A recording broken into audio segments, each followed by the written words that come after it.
फरीदाबाद ज़िले में एक गांव है दोस्तों, नवादा। नवादा गांव में एक चौधरी साहब थे, खेती किसानी करते थे, चौधरी नेतराम जी। चौधरी नेतराम जी का बेटा 21 साल की उम्र में गांव का सरपंच बनता है और इसके बाद राजनीति में पीछे मुड़कर नहीं देखते हैं। 50 साल एक बहुत लंबा समय होता है और 50 साल तक फरीदाबाद की राजनीति को किसी न किसी तरीके से प्रभावित करने वाले पूर्व मंत्री महेंद्र प्रताप जी हमारे साथ हैं। और फिर एक जो है 87 में तो चौधरी देवीलाल की लहर चल रही थी।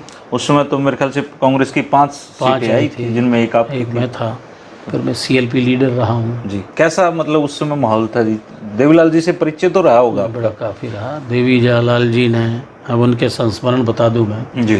देवीलाल जी के भी सेशन चल रहा था, मैं CLP लीडर था, तो मैं ही अपना अकेला बैठता था। तो तैयब हुसैन जी को उन्होंने तैयार किया। तैयब हुसैन जी चले गए थे। अच्छा। उन 5 में से कि भाई महेंद्र प्रताप को साथ ले ले और तू आ जा, पूरा विपक्ष ही खत्म कर दे। हाँ, उसे होम मिनिस्टर बना देते हैं, तू मिनिस्टर बन जा और उससे बात कर। तैयब हुसैन जी ने काफ़ी जोर दिया। उन्होंने कहा, तैयब जी आपका तो देख बहुत लंबा जीवन है, मुझसे बहुत बड़े तजर्बेकार हैं, पर मेरा आत्मा इस चीज़ को नहीं मानती। मुझे भगवान ने विपक्ष के लिए बनाया है, मुझे मिनिस्ट्री की भूख नहीं है, आप जाइए, मैं नहीं जाऊँगा। ये बात 2-3 दिन के बाद सेशन ही चल रहा था। MLA हॉस्टल में कमरे में रहते थे, तो रात को अपनी तैयारी पढ़े करे। हाँ, तैयारी तो करनी पड़ती है। तो देवीलाल जी में एक था कि वो पब्लिक का सही आदमी था, मगर मूड हुआ है उठाया जब लेकर अपने सेक्रेटरिएट से रात तक काम करे और MLA हॉस्टल में आ गए। अच्छा। और MLA तो सबके कमरे में, तो इत्तेफाक से मेरे कमरे में सब पूछता जैसे कि किसका है, नहीं महेंद्र प्रताप, खोलो इसे। खोल के कमरे में आ गए? हाँ, कमरे में ही। और MLA गए, सारा अमला साथ। मैं अपना पलंग पे बैठा काम कर रहा था, देख रहा था, पढ़ रहा था। मैं खड़ा हुआ, देखा चंबा हुआ, मैं खड़ा होकर नमस्ते किया कि चौधरी साहब आओ बैठो, क्या सेवा करें? अरे क्या सेवा करें? तो उससे तैयब ने नहीं कहा मैं कहा था, पर तू नहीं मानता। मैं कहता, साहब देखिए, मैं आपकी सेवा यहाँ भी करूँगा, वहाँ भी करता, लेकिन तू अच्छा आदमी है, मैं चाहता हूँ, कहाँ पड़ा तू इन बेईमानों में, तू मेरे साथ था, तुझे कल ही ओथ दिला पाऊँगा। मैं कहा, नहीं, आपकी मेहरबानी है, आपने कह दिया, इतना ही बहुत है मेरे लिए, यही बस तेरा सम्मान है, पर मैं नहीं आ सकूँगा, मेरे बस की नहीं है। मैं विपक्ष का नेता ही रहूँगा। अरे ये तो मैं भी जानता हूँ, तू मानेगा तो नहीं। अच्छा चल जा, चले गए। ये तो उस समय की बात थी। तो हम 5 ही थे, करे अपना शोर। तैयब चला गया, फिर ये कैप्टन आ गया था 5वां बाई इलेक्शन में। ये क्या नाम है कैप्टन अपना? अजय यादव। जब 2 साल बाकी थे जी, जब ये बाई इलेक्शन में ही आ गए थे, तो वही 5 हो गए। तो भाई उसमें अपनी ड्यूटी हमने निभाई जितना भी था। फिर 87 में के बाद 91 में फिर जीते कांग्रेस से। हाँ, तो कांग्रेस से ही थे जी। कांग्रेस ने, तब तो आप मंत्री भी बने। जब ये कांग्रेस ने फिर टिकट काट लिया था। आपका क्या ऐसा ही चलेगा नहीं? अच्छा, 96 में जब मैं बसपा से लड़ा। अच्छा। जब 161 वोट से हारा था। हाँ। जब भी टिकट नहीं दिया। अच्छा, ऐसा ही चला इन पार्टियों में। बस फिर नहीं मग भाई, ये तो बहुत गलत है, ये तो हम ही ना लड़ेंगे न्याय के लिए, और कौन लड़ेगा? वैसे एक चीज़ मैंने देखी है, जैसे अभी आप बहुत शांत हैं, लेकिन आपका जैसे राजनीतिक जीवन देखा जाए तो आप फैसले लेने में मतलब वो नहीं करते थे, वो देरी नहीं करते थे। जैसे आपको टिकट नहीं मिली, आपने फटाक से बसपा से ले लिया। फैसला सोच विचार के, उसमें हर तरह की आदमी सोचता है। जो मान सम्मान को अधिमान देगा ना, वो फिर तुरंत लेगा जरूर। सवाल ये है, तो हमने उसी को दिया है शादीमान। हमने धन का कभी सोचा भी नहीं। हमने रिश्वत तो बहुत दूर की चीज़ है, भेंट डाली ज़िंदगी में, हमने उस आदर्श को भी निभाया है। अच्छा, आप लोग ये भेंट तक नहीं ली है, नहीं लेते थे? जीत के बाद भी नहीं। हाँ, इलेक्शन में जिसने जो दे दिया ले लिया। उसे छोड़, वो तो मजबूरी भी था, इतना खर्च कहाँ से लाया जाएगा। अच्छा सर, जैसे 77 में आपने चुनाव लड़ा, तो उस कितना खर्च अब हुआ और उसके हिसाब से अब 77 में? हाँ जी, 77 में मेरा कम से कम को 60,000 रुपया खर्च हुआ। 60,000 रुपये कुल जी। और ये जो 2009 वाला अब लास्ट की तो क्या कहो, बस इनकी क्यों गिनती करवा रहे हो। कहाँ क्या हो रहा है, यहाँ का तो हिसाब ही नहीं है। पर ये तो फिर भी गुजारा कुछ जनता दे देती है, कुछ खुद कर लेते हैं, ऐसा ही चल जाता है। चूँकि अब तो चुनाव नहीं रहे ना, बहुत महंगी चीज़ होगी। अब तो नहीं, आम आदमी तो लड़ने की सोच। इसीलिए तो ये तो कह रहा हूँ कि उस पुरानी सोच संस्कृति वाले लोगों को अब किनारे हो जाना चाहिए। समय यही है, आवश्यक है। तो इसलिए हमने ड्यूटी विजय की लगा दी। आपने चौधरी देवीलाल को भी देखा? हाँ, देवीलाल जी की बात आ रही थी, उनके संस्मरण की बात मुझे याद आ गई। देवीलाल अच्छे व्यक्ति थे, मैं उन्हें मानता हूँ। वो एक फक्कड़ स्पष्टवादी सा आदमी हो। 87 की बात ये है। उसके बाद की बल्लौड़ में आए तो कुछ लोग उनसे इधर उधर की बातें, जी ये है फलाना है, महेंद्र प्रताप के लोग ये कर रहे हैं, महेंद्र प्रताप भी उनके सारे ऐसा कर रहा है, उनको शिकायत की, इस तरह की यहाँ मतलब उनके पीछे तक हमें भी कुछ जो है ताकत दो उसे लड़ने के लिए। तो जब इस तरह की बात आई तो उसने कहा गलत नहीं कहा करते उस आदमी की, उसके ऊपर और कुछ कहो मैं नहीं सुन लूँगा, लेकिन बेईमानी और लालच के लिए, वो पैसे के लिए आदमी कभी नहीं कर सकता। ये देवीलाल जी के शब्द। आपके लिए तो बहुत बड़ी बात थी। बहुत बड़ी बात थी। और लोगों में, उन लोगों से बल्लौगढ़ में, तो भाई जो एक अच्छा इंसान भी था। तो मैं तो उस की कदर करता हूँ उस व्यक्ति की, कि लोगों में इस तरह की बातें, एक सच्चाई को ये देख करके एक चीफ मिनिस्टर है, हमारी सरकार है, वो विपक्ष का है, और फिर ये बात कह देना, ऐसा कहा नहीं करते जी। बंसीलाल में भी थोड़ा था। अच्छा, तो खैर भाई वो ज़माना बीत गया। बंसीलाल जी से भी परिचय रहा आपका? हाँ, मेरा ठीक रहा।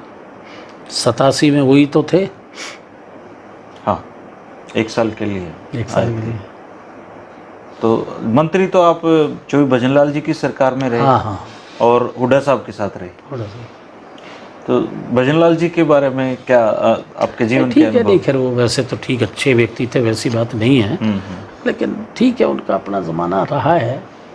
एक तेज होशियार आदमी थे, देख बहुत बड़े पढ़े लिखे नहीं थे।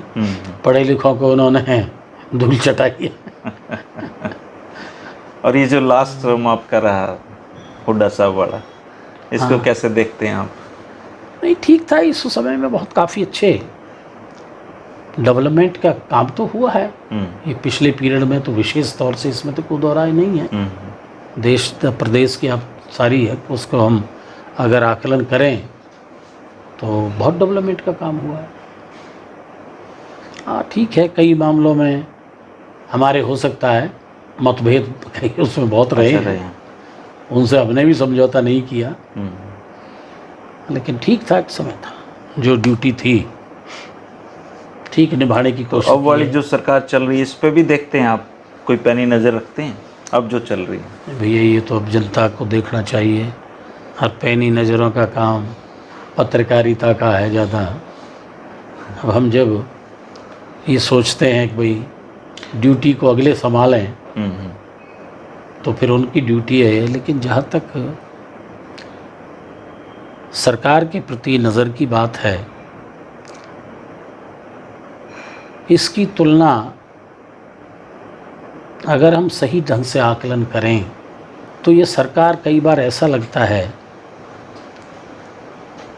कि अपने आप चल रही है, इसकी सरकार चलाने वाला कोई अच्छा ड्राइवर है भी कि नहीं है, चाहे वो ब्यूरोक्रेसी है, चाहे पार्टी पॉलिसी, पार्टी के और काम जितने भी जनहित के योजनाएं काम हैं, जी। उनको अगर हम देखते हैं तो मैं समझता हूँ शायद 14 का शेयर आज का सही आकलन करें तो उस स्थिति से आज बहुत नीचे चले गए। हर क्षेत्र में आप कहीं भी देख लीजिए, ये नहीं कहीं ना कहीं करप्शन तो हर ज़माने में रहा है। नहीं, उसको तो जिस सरकार में आप मंत्री थे उसको तो प्रॉपर्टी डीलरों की सरकार ही कहा तो जाता मैं वही कह रहा हूँ, कहना बहुत आसान था। प्रॉपर्टी डीलरों की सरकार इस सेंस में शोर मचाते थे कि उस समय डेवलपमेंट के लिहाज से जो एक डेवलपमेंट हुई है। नहीं, वाड्रा जी को दिए हैं जमीन, वो तो सर ऑन रिकॉर्ड ही है जी। ये तो यार कितना है, ये तो 10 पैसे भी नहीं आज के मुकाबले। तो आज के अगर तुम करप्शन को देखोगे तो मैं तो समझता हूँ, लेकिन आज का करप्शन बड़ी होशियारी से है जिसका भड़क भी ना लगे। और आज से पहले से आज करप्शन 10 गुना है अगर उसको देखेंगे आप। जो है प्रॉपर्टी डीलरों की इस उससे कि जितना डेवलपर था, डेवलपमेंट के लिहाज से डेवलपर का जो स्कोप था, ये colonies, private colony, authorise colony, इनके लाइसेंस दिए गए और इतनी तेज़ी से डेवलपमेंट हुई। अब उसमें आप समझते हो कहीं ना कहीं कमी भी रही होंगी, तो उसका एक शोर मचाना, लेकिन उससे देखिए कि डेवलपमेंट हुई कि नहीं हुई, बजट लगा कि नहीं लगा, उस समय की डेवलपमेंट आज का आकलन तो कर लीजिए। चाहे वो हेल्थ का काम है, चाहे टेक्निकल एजुकेशन है, इतने बेहताशा काम हुए हैं कि इतने गवर्नमेंट और प्राइवेट तकनीकी कॉलेज, दूसरे संस्थान बने हैं। आज एक भी नहीं, उनको नौकरियां तक भी नहीं हैं। आप उसकी तुलना तो करके देखिए। होगा करप्शन के लिए मैं इनकार नहीं कर, करप्शन तो हर युग में था, रहेगा, आगे भी और बढ़ रहा है, चलेगा। लेकिन ये देखिए उसमें कितने काम हुए हैं। हरियाणा कहाँ खड़ा था, आज कहाँ खड़ा है। हर एक चीज़ की तुलना आप करिए थोड़ा सा। अब हरियाणा की बात तो लग छोड़ दो, हम यहाँ फरीदाबाद भी आ जाइए। ये मेट्रो किसके टाइम की है? मेट्रो कांग्रेस की देन है। दिल्ली से मेट्रो, गुड़गांव कांग्रेस की देन है। एलिवेटेड रोड कांग्रेस की देन है, जो आज भी चल रहे हैं। डेवलप हुए हैं सेक्टर्स, कांग्रेस की देन है। यूनिवर्सिटी बनी है, कांग्रेस की देन है। मेडिकल कॉलेज फरीदाबाद में कांग्रेस के देन है। मैं वो बता रहा हूँ आपको, YMC यूनिवर्सिटी ये कांग्रेस की देन है। तकनीकी कॉलेज, टेक्निकल एजुकेशन, दूसरे और अदर कॉलेजेस, यूनिवर्सिटी, सारी की सारी कांग्रेस ने बनाई। अंदर की डेवलपमेंट इतनी हुई, मेन जितनी रोड है ना, मेन से आए होंगे वो बढ़िया होंगी आपकी। इसको देखेंगे कि वो स्थिति कहीं बेहतर थी, और उसका ही नतीजा है कि पिछली बार एक कांग्रेसी लड़ रहे, कांग्रेसी ने यकीन नहीं था कि 31 सीट लेंगे। हाँ, अगर ये 2 महीने पहले पता हो जाता ना कि जनता तो तैयार थी, जनता तो देने को तैयार ही। पिछली बार तो 75 पार के नारे में थे ना सारे। नहीं, हम लेने को तैयार नहीं थे। 75 पार के ही अलग बात है, 75 पार के नारे से नहीं होता। सबसे बड़ा मीडिया जो है ना, टीवी ने खराब किया है। अच्छा, टीवी ने ये करना, हालांकि मैं इसे लीगली गलत मानता हूँ, पर है, क्यों मान रहे हैं इसको? ये प्री पोल सर्वे जो दिखाया ना, 75 तो मैं भी कह सकता हूँ, आप भी कह सकते हो, लेकिन ये 4 दिन पहले कि प्री पोल सर्वे है, 70 से पार कर गए। वो तो तब तो मनोहर लाल जी रथ में निकले हुए थे ना। मैं वही, कुछ भी है चाहे सब, प्री पोल सर्वे नहीं होना चाहिए। तुम प्रचार कर रहे हो, फिर तो मीडिया प्रचार कर रहा है ना, एक पक्ष का, कोई भी है, पक्ष है या विपक्ष है। प्री पोल सर्वे तो इलेक्शन के दौरान कैसे दोगे? प्रभावित करते हैं। वो सारा किया है, उसी ने किया है ज़्यादातर शहरों को। अरे सरकार बन रही है भाई इनकी, तो ये तो सर्वे भी आ रहा है और उससे सारा हुआ। हाँ, नहीं तो वो 40 ही सीट छोड़ी, ये ना होता तो सरकार बदलती। अच्छा, आपको क्या उसको आपको लग रहा था तब सरकार बदल सकती है, या आप भी उसी हवा में नहीं नहीं, मैं हवा में नहीं था बिल्कुल भी, मैं कोई बात नहीं थी। मुझे ये था भाई फाइट होगी, इसमें कोई दो राय नहीं है। जनता इतनी खुश नहीं है अंदरूनी, लेकिन एक थी कि भाई सरकार मोदी की बन गई है, मोदी बैठा है और जिसकी केंद्र में सरकार है वो प्रभावित करती है स्टेट को। हरियाणा को तो हमेशा ही बस करती हमेशा करती रही है, होता ही रहा है। हरियाणा में तो हाँ, केंद्र को हाँ, फॉलो करता है, फॉलो हरियाणा करता है। तो वो एक दिमाग पर ज़रूर था, लेकिन फिर भी विपक्ष भी तो जीतते हैं मजबूत लोग जो है। जीतते हैं जी, आप भी जीतते हो कई बार। मैं भी जीता हूँ, विजय भी जीतता। विजय के ये था कि बस टक्कर होगी शुरू से ही, पर ये था कि नहीं मेहनत करेंगे तो जीतेंगे। हालांकि शहरी क्षेत्र है ये ज़्यादा, हाँ, शहरी है जी। और शहरी तो से 40-40 हज़ार से हारे हैं शहर में, तो वो तो 2-2.5 हज़ार पे ही रहा है।